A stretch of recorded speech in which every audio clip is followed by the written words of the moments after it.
Welcome back, everybody. You're always asking for more healthy recipes and ideas, so today's show is all about it. You ask, we do our best to deliver. In the kitchen with Carmen Gorniak, a registered local dietitian who does things on our show every once in a while, and we love it when she comes. Good morning. Good morning. Good Amy, to see you. Yes, Happy New Year. Excellent. Thank you. Happy New Year. You know, I think we all make these resolutions to eat healthier and be more healthy in the new year, but man, it's hard, especially when it's freezing cold outside and you just want to go home and eat a big old thing of mac and cheese. You know, it's hard to stay on track, I guess. The first couple of days go good, but then it's just keeping it going. You know what I'm talking about? Exactly. You start out like, yes, I'm going to do this. And then by February, we're like, no, I don't know if I can do it anymore. I know. So do you agree with me, though? I mean, I think you have to make little changes, and food still has to taste good. You know, I mean, Exactly. You can't go like, okay, this is it. I'm just going to drink smoothies for the rest of my life. At some point, you can't do that. You got to eat. You got to, you know. Enjoy. Right. I mean, so we really want it to be fun. So dietitians look at what can we do to keep it fun in the kitchen, keep you engaged, and that doesn't mean getting rid of your favorite foods, your comfort foods. And then just really, as much as possible, designing and customizing products and entrees that work for you and your family, that still have all the flavor that you want. I know I'm really passionate about getting families cooking again, getting you know, people back around the table. I know so many people, so many of my friends don't cook at all, and I'm trying to tell them it actually can be really easy. It's a lot cheaper, and it's so much better for you, and it doesn't have to be a 4-hour-long meal. You know, it can be a really quick fix. So this is a great one. We're going to actually show you how to make a homemade rub that's super versatile. You can do it use it on a bunch of different things: chicken breasts, pork, steak. You'll have it right in your pantry, so you can come home from work, rub this on, whatever you're doing, and make this on the weekend when you've got a few more minutes, right? And it takes hardly any time at all. And get the kids involved. So we're really trying to pull them in, get them engaged, and try flavors that they may not have already. So this one is fun. It's actually I'll have you hold on to the bag. So we got one Ziploc bag here. Right, okay. exactly. We're just going to dump and go. And you can manipulate the recipes as much as possible. So this is basically a teaspoon. I'm putting in onion powder and garlic powder. Okay. And it's about a teaspoon of each, Amy. So that way, and if you would like to put in less, let's say your family doesn't like garlic. Was that Italian seasoning, the last one? That was basil, and this is oregano. Okay, basil, oregano. So this is all stuff we probably have already on hand anyway. Use it up, right? So sometimes we look at our spice cabinet and we're like, oh my gosh, how long is that paprika, been in there? look like? That was paprika. And we have a little bit of black pepper. Okay. Any pepper works out. Chili powder, some people like a little spicier than others, so if you'd like to put in more. And again, about a teaspoon or even like just a spoonful. If you're getting the kids involved, let them play around with it a little bit. And the last item that I put in is brown sugar. The really neat thing about this recipe, Amy, is that there's no sodium, there's no salt. So dietitians are looking at reducing our sodium content during the day and also sugar. So if you notice, there was about a 1/4 cup of brown sugar, but you can certainly use less or more depending on how you like that barbecue taste and flavor.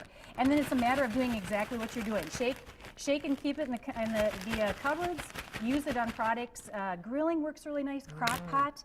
And also baking, so very much like the chicken that you just made. It smells fantastic, I have to tell you, and you could double, triple, quadruple this recipe, have a big batch of it, and it's going to keep on hand in your pantry for at least a few months, right? It's just all dry ingredients. And like I say, we have all this stuff already, so it's a great weekend project to do. And rub a little on chicken, fish, whatever you're doing, throw it in the oven, throw it in the skillet. Exactly. Wow, if you get courageous and you want to whip up the grill, even try it out there in the wintertime. I grill all winter, you know. I do too. You kind of keep summer feel going, even though it's very cold in the weather in the winter. Just like you were saying, it's getting to be kind of long. So just fresh ideas that don't take a lot of time or special ingredients. I love that. It's going to give it a lot of flavor, and it's healthy too. We didn't use any sodium, and if you buy those blends at the grocery store, they're kind of pricey, and they've got the exact same stuff in it that you just already have at home. So. Exactly. So price that's a great point. So keeping it fun and easy and low cost. Water. We're going to talk about water. A few years ago, I gave up soda completely. I don't drink it. I never drink it, and it was a little bit hard. But now it's not hard at all. It's kind of one of those things, once you get into a habit, I never do it anymore. I drink a ton of water. Water can be a little boring though. It can. And we find that people, you know, even if we look at the basic 8 to 10 or 10 to 12 cups a day, they're like, yeah, it's great, but we need something to just flavor it up. And actually, just kind of keeping it fun, and along even with the Greek ideas that you were talking about today, using some of the lemon or limes, you can also just try something different. We're actually dietitians. When I say we're looking at different products and keeping it fun, and always including fruits and vegetables. We do that all the time. So what I have in front of us, Amy, is cut up fruits and vegetables, And what we're doing is making our own infused water. Okay. So we see this a lot of times maybe in hotels or banquets where they'll have the large water or jugs. The spa. Or if you go to the spa, my favorite thing about the spa, I think, is the flavored water. So just put cucumber in water. So I started, when I go to a restaurant, a lot of times, especially if I'm going to like an Asian restaurant or Mediterranean, I'll say, hey, can you throw some cucumber in that water? And it just feels a little more special, you know? Exactly. Both my kids like cucumber water too, all of a sudden, so it's fun. And that's a great point. It's a different flavor. So you can use cucumber in all three. I have fresh mint. You can try different, even cilantro. Try something different. Right. And even try with one, and then that way build on that. So we'll make 3 of them, and I actually have a to-go container because you could fill this up in the morning.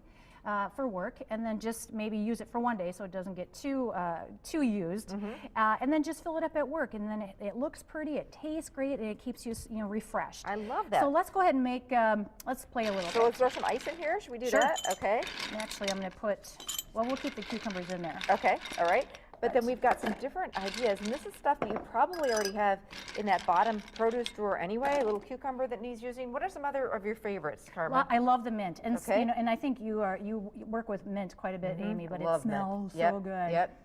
You know, and especially after garlic, Yep. you know, like a garlic lunch and the chicken, throwing this into the drink, and then you can even eat. A lot of this is edible. So it's not that you're eating what you're drinking, but it's also fun foods that you would normally use otherwise. Grapefruit is a pretty one. And, you know, if you want to get really fun, you can freeze some of this ahead of time, keep it in your freezer, make it on the weekends, and then just let it thaw.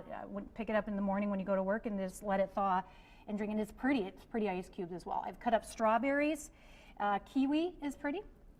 And some mangoes and papaya and some pineapple. So it's just a matter of putting in whatever you feel like, you know, just being a little crazy and trying that day, and then pouring some water in it. I love this. Whenever I check into a hotel and they have, like, sometimes in the lobby they'll do you know, a bunch of different citrus in one of those big coolers, and I you know, just go for a glass and it just feels special. It just does.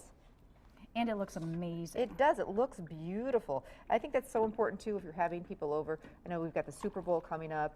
To have something like this, you know, those containers are really pretty, or pretty pictures. For people who aren't drinking or are trying to be healthy, to have something a little special. It's fun to do it with, even with sparkling water, a little bit of sparkling water. You can use a carbonated, and this is great for liquid calories because we are finding that Americans do drink quite a bit, whatever it is. So if it's soda or coffees or smoothies, this is another variation. So we are still getting that hydration without all the extra calories. How pretty, Carmen. Really, really fun ideas. Thanks so much for coming. Thank you. And I sharing. appreciate it. So have fun with Cheers. your water. Cheers. Yeah. And we'll be back. We've got some more really fun, healthy ideas, including a cream of broccoli soup that's actually healthy for you. So stay with us.